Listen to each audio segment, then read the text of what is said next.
Hello there, friends! Happy Metal Gear Monday! I'm so nervous to make this video. Because I know that no matter what I choose, I'm gonna piss someone off. But, if you want a ranking, here's a ranking. Now, I'm not just gonna rank these games, I'm gonna talk about them. The things I like, things I dislike about each one. None of these games, in my brain, are perfect. There are flaws with all of them. However, these all are really, really good games. So in the order of the way that we played them, Metal Gear Solid, Metal Gear Solid 2 Sons of Liberty, Metal Gear Solid 3 Snake Eater, Metal Gear Solid 4 Guns of Patriots? Guns of the Patriots? Is that what it's called? Metal Gear Solid Peace Walker. There isn't a number with that one. And then I'm combining the last two, Metal Gear Solid 5 Ground Zeroes and The Phantom Pain. I feel like those two just go together, like, because especially The Phantom Pain references a lot from Ground Zeroes. So, that works in my mind. Whatever I put at 6 doesn't mean that that game is bad. It just am ranking them from what my least favorite game in the series was to my favorite game. That doesn't mean that my least favorite game is a game that I dislike, if that makes sense. So whatever I put at 6, I don't want a bunch of people being like, what the fuck? Why? I didn't know you disliked that game, boo. I didn't dislike it. I also am adding 5 categories of just overall. So I will rank a game for the best ending. Which game had the best ending in my mind? Which game had the best gameplay in my mind? Which game had the best story? Which game had the best boss fight? And which game had the best music and or soundtrack? Number 6 and number 5, I flipped. I used to have them the other way, and then I flipped them. Number 6 is Metal Gear Solid Peace Walker. Originally, when I first started playing this game, I was blown away because I wasn't expecting much from a PSP game. In this game, what's really cool is you get to meet some important characters like Huey. You get to meet Strangelove, Paz. I'm probably missing others. You get to meet others like Amanda and Chico, which, you know, are important for a little bit, but I like that in this game, you get to play as Naked Snake again, which we haven't done since, you know, Metal Gear Solid 3, and that was the first time we had ever played as him. And that part. So it was good to, you know, play as him again many years later after the events of Metal Gear Solid 3 and see what's happening. One thing that I really like gameplay-wise about Peace Walker is this whole setup that you have to create Outer Heaven.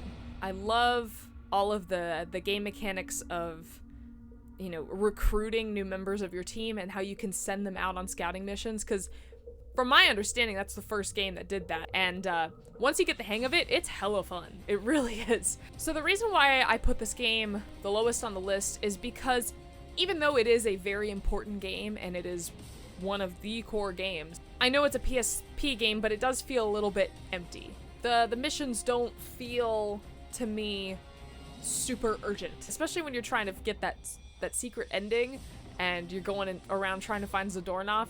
It just kind of seems like, just get to it whenever you want. It's not that really much big of a deal. Speaking of that secret ending, that was a pain in the ass to get, but once you get it, it is so satisfying. I love with Paz, like that twist, and then I mentioned this while I was playing Peace Walker, it's so cool to me how this team that you've been building up on the side suddenly gets to help you for the final battle. How fucking cool. And I got to design what Zeke looked like, so when Paz comes up in that motherfucking pink Zeke mech, that's cool as hell. This was the first game that I really remember heavily listening to tapes, and I'm not a huge fan of that. I'd much prefer it to be an actual part of the game. I do appreciate tapes every now and then and getting some more detail here and there, but there's some that I'm like, this would have been a lot better if you just added it into the story instead of like a side extra thing. Speaking of side extra things, oh, this game has so many fun side ops. I love the hold-up mission with the banana. I love when you gotta figure out which of the soldiers is the phony and it's the dude shooting people with the banana. I love, Puyan, something like that. That was cool. Oh, another thing I love about Peace Walker is how much it that Strangelove and Naked Snake are obsessed with the boss. Even though she's not alive anymore, she's just an AI that Strangelove, you know, inserted her memories into. But I love that especially Strangelove is so obsessed with figuring out why the boss did what she did. And I love learning more about the boss as a person, because in Metal Gear Solid 3, you get to learn a decent amount about her, but you still don't really understand her as a character, as a person. So Peace Walker really helped with that. And that, for me, was probably my favorite part of that game, was understanding the boss more. Not the secret ending, but the ending of Peace Walker was so wholesome. And if I'll make one right now, the category for the most wholesome ending of any Metal Gear Solid game is Peace Walker. Not the secret ending, but the ending with the boss doing the Carpenters sing. And it's beautiful. So yeah, overall, a very good game. There are better games in the series, in my opinion. And just reminding again that I originally put number 5 at number 6, and I flipped the 2. So let's get on to number 5. This is gonna make, I think most people can probably like understand Peace Walker to an extent. Okay, you put Peace Walker at last. This might make more people pissed. Metal Gear Solid 5, Ground Zeroes / Phantom Pain here. Again, it doesn't mean that I dislike this game. In my mind, there are better games in the series. Let's talk about the really good things. I like open world games a lot. You have a lot more freedom in this game. I love the free moving camera. Who would have thought that would be so delightful? Someone mentioned this in a comments somewhere, but I agree. They were talking about the sniper rifle and how it's so much more fun to use the sniper rifle in Phantom Pain because you can actually snipe. You can actually aim and use a sniper rifle like a sniper rifle should be used. And that's really cool. Similar to Peace Walker, how I liked how you could see your whole team building. I like that, you know, now it's Diamond Dogs, but I like that you get to see that. It starts off as just a small little platform, and then it builds, it expands, you get more people doing more cool shit. This game introduced one of my favorite characters of the entire series as a whole, Quiet. And then when you get toward the end of Phantom Pain and you find out that Quiet was with you from the beginning, from the very fucking beginning of the game. She was there. She's trying to kill you, but she was there. That was just such a cool twist. And speaking of twists, that ending. Oh my god. That ending was so good. I mean, how can anyone expect that? And the fact that it fixed a plot hole from so many years prior, it's just nuts. You think you're playing as a certain character the entire way through, and then the game just goes, no, fuck you. You don't know what we're doing. I remember finishing that game, and then running out to Boyfriend and being like, I don't know if you're ever gonna play this series, but can I please tell you what just happened? My issues with Phantom Pain, a lot of people have talked about this and I totally agree. The pacing is way off. It's so slow. It's fine at first. I love the whole hospital scene, you know, introduction into the game that leads into Ocelot, opening up the open world and you going off. That was fine. I like getting used to the controls and all that. But then it gets repetitive to the point where you're doing what feels like side op missions. Even though there's for the main story, it doesn't feel like they're main story missions. Because you're just kind of doing missions hoping that Miller will tell you something new.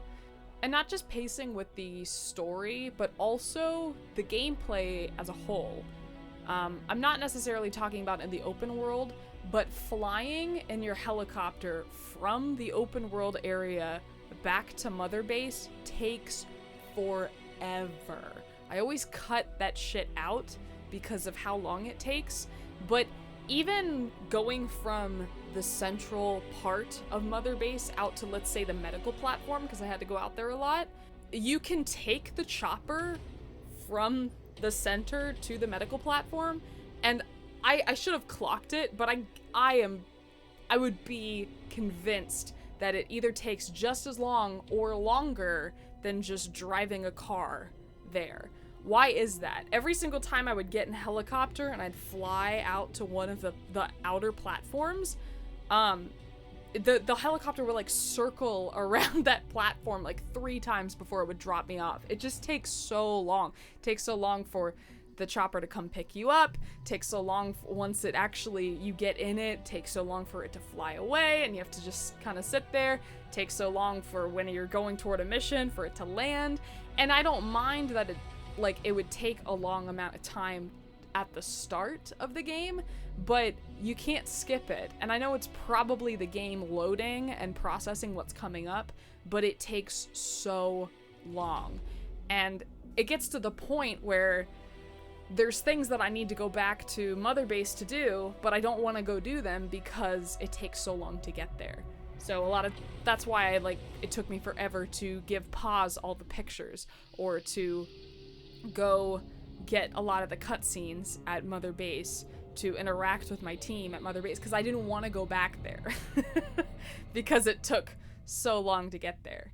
That is one of my big personal pet peeves with Phantom Pain, is that it just takes too long to get from one place to another.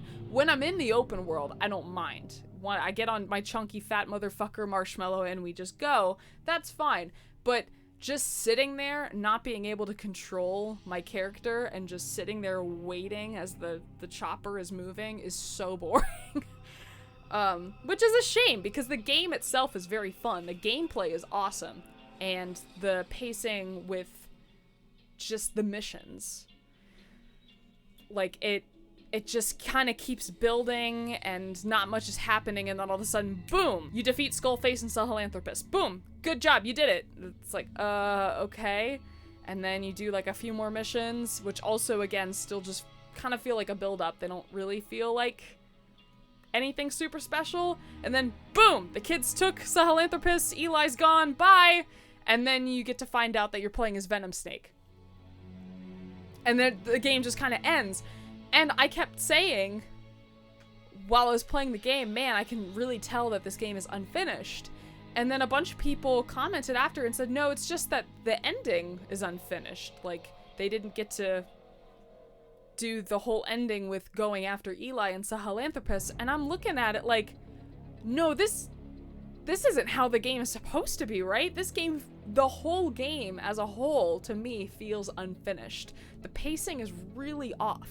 I don't know, everyone is different in their own way, but for me, that I really liked the game when, in my mind, I thought that the game as a whole was unfinished. And then when people started telling me, no, it's just the ending that's unfinished, that's when I started to not, I guess, appreciate the game as much. Because I always viewed the game from the beginning as just being unfinished. I haven't really talked about Ground Zeroes. Ground Zeroes is awesome. And when you're playing Ground Zeroes, you really, really needed to play Peace Walker before that. Because I don't think Ground Zeroes would make a whole lot of fucking sense if you didn't play Peace Walker. Ground Zeroes is a great introduction into the Phantom Pain because it also has the same gameplay combat system that Phantom Pain has. Which is great because you get an introduction into that before you actually start the big motherfucker that is the Phantom Pain. You really don't have this linear, like you're in walls in a building sort of approach. There's not a, like even in Snake Eater, there's still like a path to follow. Whereas in Ground Zeroes, it's the first time where you see like you're in this giant fort and you can really go wherever the hell you want. Now, there's some areas you probably don't want to go, but that's up to you. And I like that. That was the first introduction into that style of gameplay for Metal Gear Solid. I liked going and rescuing Chico and then trying to figure out this new mechanic of calling your chopper to come pick you up and take Chico away, and then you gotta go find Paz, but she's a lot more like you really gotta weave in and you gotta hide in the truck, and it is just very, very well paced. The ending was fantastic, and I know it was only like 2 hours, but it's just good, solid, good job. Something else I really liked about The Phantom Pain is how it introduces Eli, or Liquid Snake, because really you only hear anything about him in Metal Gear Solid 1. And now, you know, you continue to believe that Ocelot and Liquid somehow merged until you find out that that's not actually true. But Liquid Snake as a person, you really only meet in Metal Gear Solid 1, and that's really kind of toward the end when you start to learn more about him. So it's, I found it really cool to learn his origin story and to see what happened with Les Enfants Terribles project. I don't do good French, but yeah, to see like what happened and the consequences that came with that, because now you have this super skilled child who's based off of Naked Snake coming to kill what he believes is Naked Snake, Skullface. I liked his motivation, but I also don't, like, he didn't have anything to do with the series until, you know, the last game and a half. He's a very intimidating bad guy, and what he's doing is pure evil. I still don't understand the car ride. Why? I don't think I'll ever understand that one. I feel like that's just a Kojima thing that I just don't get.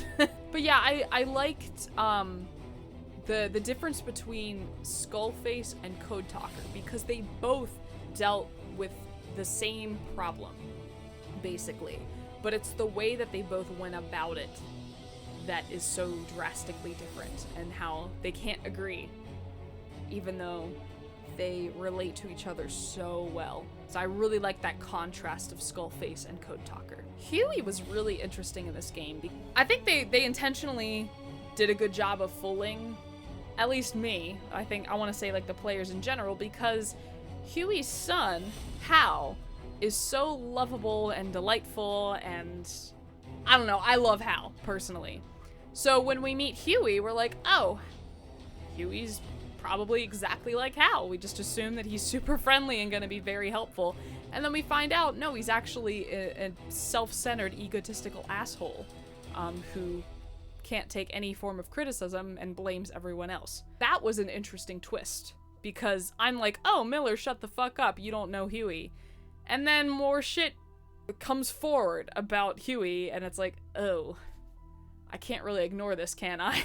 So that was interesting, seeing a character that looks exactly like another character that we love, but now we just see the father just an asshole. One thing that I know probably needs to stay a part of the story in order for the story to make sense, but I don't know if Volgin needed to be in this game. I guess they needed to bring him back to be like, look, Volgin, he's still mad at you, and that sort of thing. Metal Gear Solid always has weird shit going on in it, and so when this flaming man is approaching you at the very beginning with what appears to be Psycho Mantis, I didn't really think much of it, because I'm like, yeah, there's always weird shit going on. But then when you find out it's Volgin, and he became that way based on his rage that he still feels for you, I feel like Volgin's story ended in Metal Gear Solid 3. I felt like that game did a good job of being like, Volgin's an asshole. Snake takes him down. Volgin's story ended. He's the bad guy. Boom. Done. Yeah, it again, like, this whole... There were so many really, really good things about this game, and then there were others that I kind of look at and I'm like, is this game unfinished? And y'all are telling me, no, aside from the ending, this game is not unfinished. But I look at it and I'm like, but there's so many things that don't quite make sense or that need polishing. And I feel like if this game just got shooken a little bit to just shake out some of the extra garbage in it, and then you just crunched it together, gave it a fresh coat of paint, it would be fantastic. But it's really hard to see that beautiful game that's surrounded by all of this extra junk. Like, that's the way I see this game. I think it's a really good game but there's also a lot of extra garbage in it. That was a long chat about that game, but it is the longest game of the series. So I had a lot to say. It's also the most recent game I finished, so there. Number 5 is Metal Gear Solid 5 Ground Zeroes / The Phantom Pain. Number 4. This ranking makes sense to me.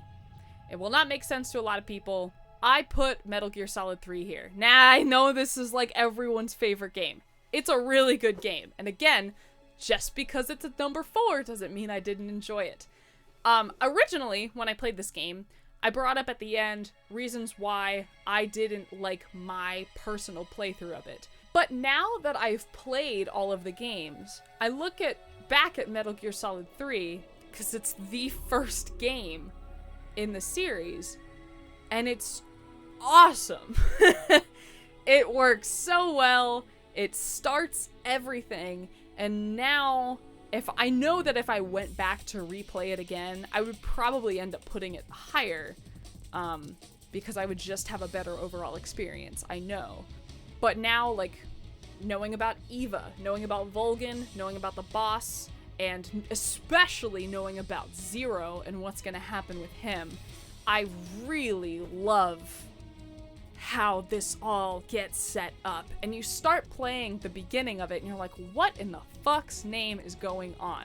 Always. I feel like every single time I start a Metal Gear Solid game, I'm like, what in the fuck is going on? This game especially made me just fucking lose my mind, being like, I don't know what I'm playing. What is going on? What timeline am I in? What is going on? Who are these characters? I've never seen them before. I think some things about Metal Gear Solid 3 that I didn't like in my original playthrough, I'd probably enjoy in a second run, like the boss battles. They were too difficult when I played them originally. The pain. I take nothing back about the end battle. That still, to me, is the best battle in that game. So unique. What a weird way to have a boss battle. Just pure silence and sneaking around trying not to get noticed by this, like, godlike sniper man. And my clock didn't work in the game, because it's just too old. But I was told that if you just wait out the clock, eventually the end will be the end. He'll just die. And it's little things like that, or I never encountered this, but how your food spoils if you don't touch the game for a few days and you come back to it. Your food will all be rotten and spoiled, and it can make Snake sick. There's so much to this game, and the gameplay just feels like the second game. It's like, all right, yeah, copy paste the controls, cool. But then you start to realize, no, there's so much more. The camouflage, there's 2 different ways of fighting enemies now, where you can either take them out stamina-wise, or you can take them out by their health. And depending on what you do, if you take them out with their stamina, then you get a cool outfit. And how, of course, could I bring up all of those characters earlier without mentioning the one golden boy that we all fucking love, Revolver Ocelot. I think that is another great reason why this game is so fucking awesome, is because this is where it all starts with Ocelot and Snake. And you get to see goofy, twirly gun boy just finally, like, connect the dots and be like, no, I don't give a shit about what Volgin says, because this guy over here is fucking amazing. Look at, like, he dodges everything. He can take me out. What the fuck? And it's just so, like, goofy and silly, but also you see his coming of age where he's like, I don't want to do this anymore. And it sets up everything. It sets up everything. The relationship that Snake has with Eva, set up. You know, Snake at the end turns against the government because he doesn't like what happened at the end of the game. That's set up. It sets up everything perfectly. And that's why now that I've finished all these games, I can appreciate this game a whole lot more, because I see how fucking awesome it is.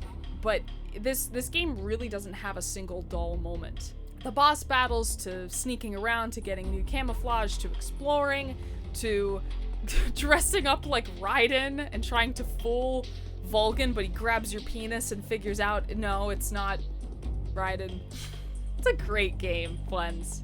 And this game wins the category of having the best music slash song. And I think it wins the music category because of this fucking song right here. What a thrill. How does it exist? It's so great. It's so perfect. I sing it all the fucking time.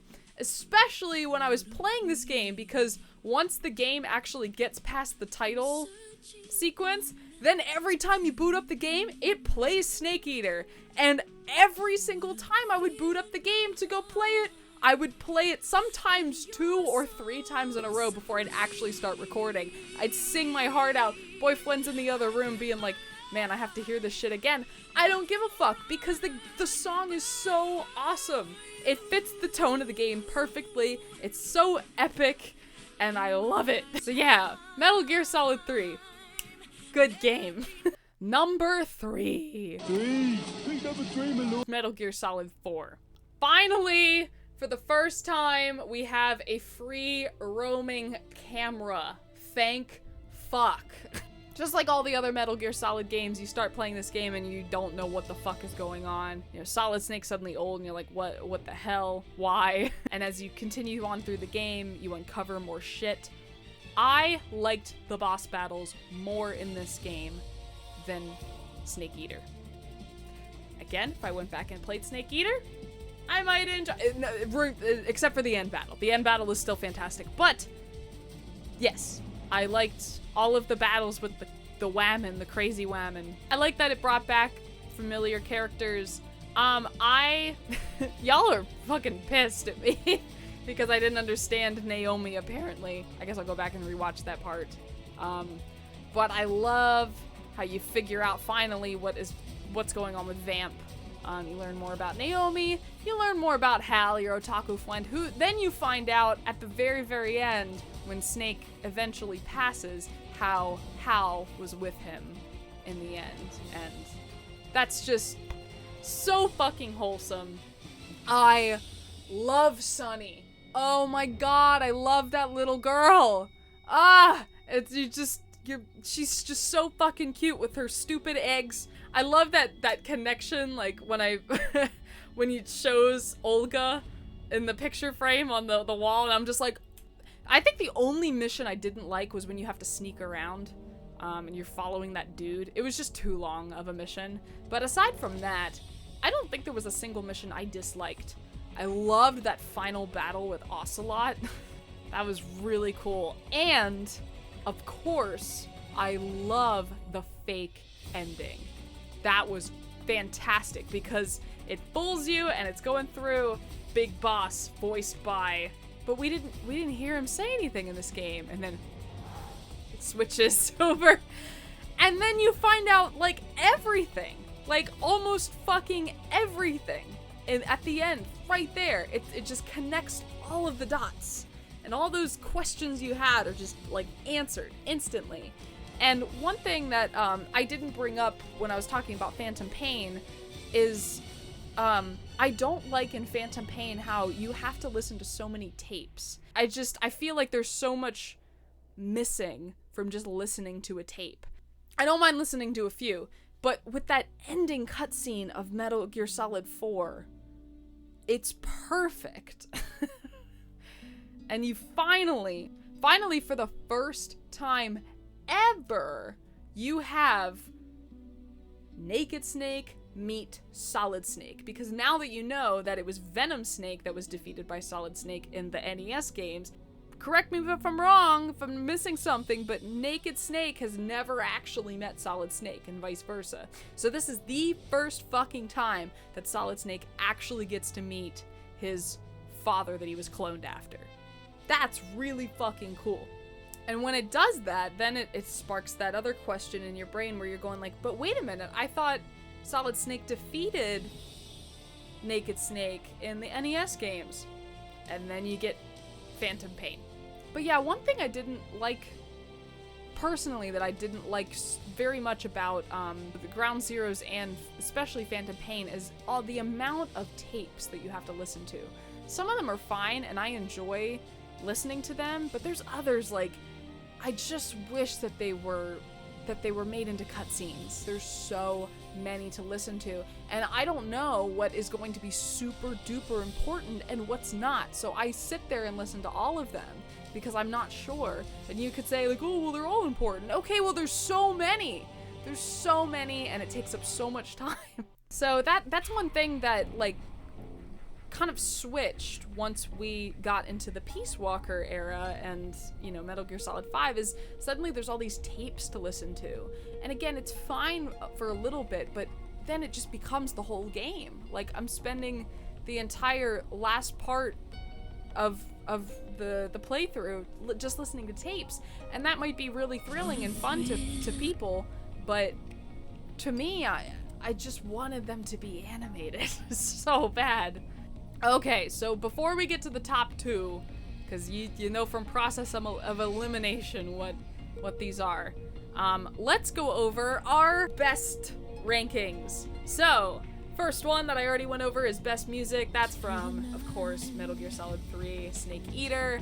I can't get over that theme. It's fantastic. Best boss fight. I don't think this is going to be any surprise to anyone that I'm going to put the Psycho Mantis battle here from Metal Gear Solid 1. Of course. I'm sure just like everyone who had no idea what was going on in that battle for the first time playing it, it blew my mind, and there's a reason why this battle is still so talked about, even so many years later, because it's fucking awesome. Best story. So there are two Metal Gear Solid games that I was torn between, and I ended up going with Metal Gear Solid 3 Snake Eater. This just has, to me, the best story. It just has a wonderful beginning, wonderful ending. It just is the perfect start to this series, in my opinion. And then you have, like, you know, the good old school, like, just really bad guy that you have to take out, and then you do in an epic fashion, and you win. And even though it's not like a super yay hurrah kind of ending, that ending twist with Eva just is the cherry on top of the already just like fuck-filled cake. And what am I even saying? Best gameplay. This is another one where I was torn between two different games, but I think I'm gonna have to go with Metal Gear Solid 5 The Phantom Pain. As far as gameplay goes, again, like just being able to actually use a sniper rifle the way that a sniper rifle is intended to be used is so just satisfying. There's so many different ways to approach a situation. You can be stealthy, you can use a different, depending on the partner you use, like to take out enemies in a situation. There's so many different weapons that you can create. There's silly things, like there's just so much freedom for the gameplay and in Phantom Pain. And so yes, that gets that title. All right, and then the game with the best ending. Well, this one was the hardest one for me to decide because in my opinion they all have the best ending. Metal Gear Solid 1, great ending. Metal Gear Solid 2, y'all know that I really like that ending. Metal Gear Solid 3, just fucking fantastic ending. Metal Gear Solid 4, wow, that was a surprise ending that like just kind of blew us all out of the water. Ground Zeroes, fucking tragic ending, but it was still fantastic. And then we have Phantom Pain, which, you know, the actual true ending of that was never finished, but the ending of finding out that it has been Venom Snake the entire time was just fucking fantastic ending. And then you have Peace Walker, which Peace Walker, if whether you want to go off the wholesome ending of the boss or you want to go off of the ending of Paz taking over Zeke, both are fucking fantastic. So you know what? I'm gonna break the rules and I'm gonna say all of them. Every single one of these games. I have never played a series where the ending of every single fucking game in a series has a perfect ending. And they all do. They all have a mind-blowing, like, fuck you kind of ending to all of them. Whether it's wholesome as hell or it just fucks with your head, they all are fucking awesome. And that's part of the reason why I love these games so much, is because even if you don't know what's going on throughout the majority of the game playing it, you will get that sense of Oh, thank God, at the end, because they're all perfect with their endings. I wouldn't change anything about any of those endings, except, you know, probably Phantom Pain, because actually finished, but I'm specifically talking about the ending with Venom. There we go. All right, so now we gotta figure out, okay, what game did Boo put at a number 2 ranking, and what game is Boo's favorite for the Metal Gear Solid franchise? Number 2 ranking, I put the original Metal Gear Solid, and number 1, I put Metal Gear Solid 2. Let me explain about that one, because I know that is kind of a, not very many people like Metal Gear Solid 2 for some reason. But Metal Gear Solid 1, this was the other game that I was debating between with Snake Eater, which game had the best story. I mean, I went with Snake Eater, but I could definitely see this one being the best story, because it really is, like, from start to finish. And even though there's some confusion at the start of this game, you really don't get the true fucking, like, mindfuck confusion until Liquid reveals himself. I'm not actually Miller. Miller's dead, and I'm your brother, and here's all this shit. And here's the Les Enfants Terribles project. And you're part of it, and this is how our fathers fucked up, and it's like, I thought I was just playing a game about a soldier going through and sneaking around in a box. Just a box. This is the first game where it's like, oh, you thought you were playing a little game? How cute. Now here's all this shit. And then you look at all the shit and you're like, I don't understand. And the game's like, don't worry, you will. Eventually. It took me a while to get used to the gameplay of the original Metal Gear Solid, but the gameplay I think is fantastic for a PlayStation 1 game. There's other games like Tomb Raider and Resident Evil that just have very clunky controls and are very hard to get used to, but for the top-down view of Metal Gear Solid 1, once you get used to it, it doesn't feel like it's a hindrance, at least in my opinion. I love meeting Meryl. I love meeting Hal, obviously. I fucking love Hal. I like that this game actually allowed you to backtrack in different areas, and you really need to pay attention to different codec calls and things like that, because the game doesn't always hold your hand. I mean, it took me forever to fucking figure out how to shoot my gun. And of course, because I mentioned that this one best battle, in my opinion, that Psycho Mantis battle is fucking insane. I mean, there's a reason why I'm still talking about it, even though I played this game over a year ago. It's because it really is truly astounding that on a PS1 game, the game can read my game cartridge and be like, hey, I noticed you're careful around traps and you don't save very often, do you? And then just black screen. How in the hell they got the game to program to be like, yes, when you pull out at this specific time in the game, if you pull out your controller and insert it into controller port 2, suddenly that will work. I like every now and then I go back and watch my reaction to that, because I just find it so like comical now, because I did not know a single fucking thing about this battle, and it's crazy to me now because I look at it and I see like all the people who talk about it on the internet, and you know, when y'all are commenting saying like, oh, I can't wait for Boo to get the Psycho Mantis battle, and I'm just looking at them like, oh, it must supposed to be like a, you know, an extra fun battle or whatever, not like thinking anything of it, because I'd never done just a battle like that in a game. But I would say that there's a reason why this is the first Metal Gear game to get the solid title at the end, is because it is solid. It is a solid game through and through. There's a battle of shooting a chopper down on a roof, to fighting a tank, to fighting, you know, a big burly guy and trying to not have him notice you, to all of a sudden now you have to do a fist fight because you can't actually hit this dude with guns, to then going to a battle where you can't hit this character at all and you have to completely unplug your controller and plug it into another port in order to be able to defeat him. And then you have the Sniper Wolf battle, and using a completely different weapon like a sniper rifle. Like, there's just so much to this game. It's so detailed for being as old as it is. And I don't think that many games today go to great lengths to have that amount of detail.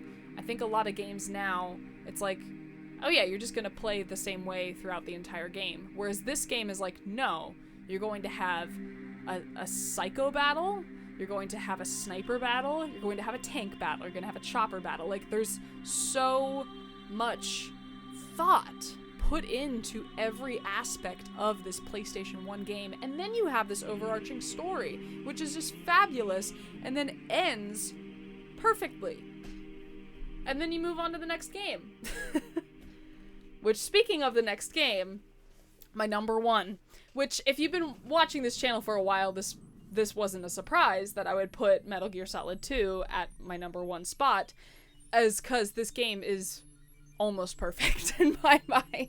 When I originally played this game, I wasn't sure how I felt about the ending. Because, let's be real, it's all over the place.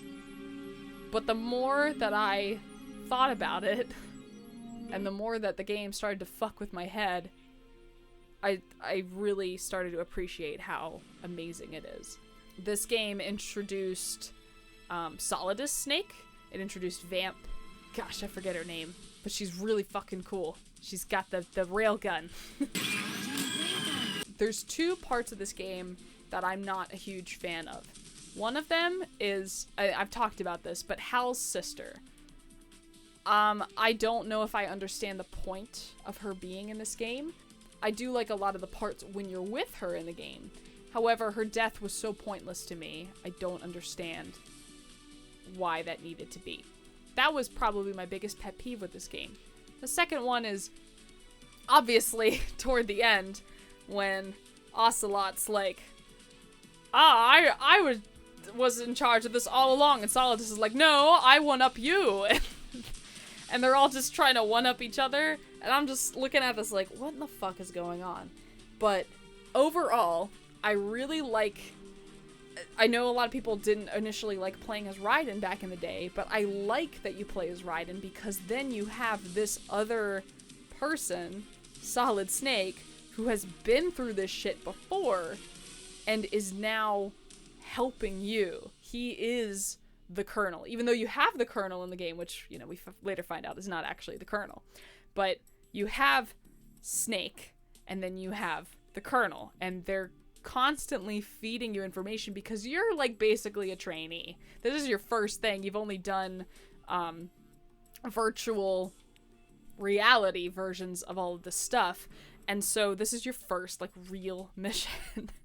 And so you have Solid Snake telling you to do things, and then you have the Colonel telling you different things, and you don't really know who to believe. Now, as a player, we're like, oh, believe Solid Snake because he was the protagonist that we played as in the last game, but we can't figure out why the Colonel is feeding him weird information because we trusted the Colonel in the last game.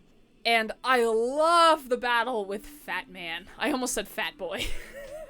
The battle with Fat Man is one of my favorite battles in the series. He's so goofy, him on rollerblades, and you have to like go around and spray the bombs. I'm sure people didn't like that because it like slows down the pace of the fight, but I like that. It's an extra little element to a battle that you just don't really see. And I liked going around and trying to find where all the bombs are, because you really gotta look for that shit. I like that the entire game you're just stuck in this like hex plant, and you constantly are backtracking. I like backtracking in games. The whole point of this game that I see is to really focus on the story and not so much the gameplay. There's the story and the gameplay is affected by the story, whereas I feel like a lot of other times the story gets affected by the gameplay. If you go here, you trigger this cutscene. If you go here, this happens. Whereas in this game, it's like the cutscene happens and it's like, you know, Raiden, turn the game console off right now. And then you're like, what do I do? Where do I go? What do I... Where am I? And you start questioning your own reality, and that's why I love this game so much, is because it doesn't make sense.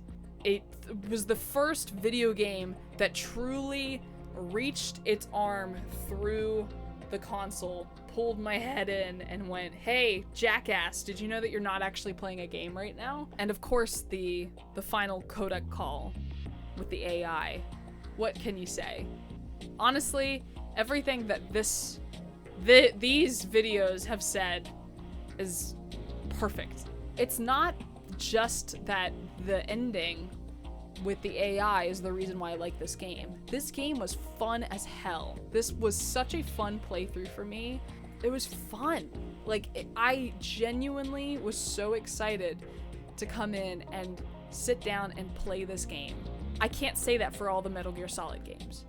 There were some times where I would kind of dread going and trying to play some of the games because I knew that I wasn't having as much fun as I had while I was playing this game. And to me, that's what comes down to it. This isn't a best Metal Gear Solid game list because I don't know if I would put the second game as the best Metal Gear Solid game. But as far as favorites go, absolutely. This game is one of now my favorite fucking games ever. That's my list. I'm sure you hate it, but it's my fucking list. So, suck a duck. Boop a doop. Happy Metal Gear Monday. Dop-a-lop. What a thrill. What a thrill.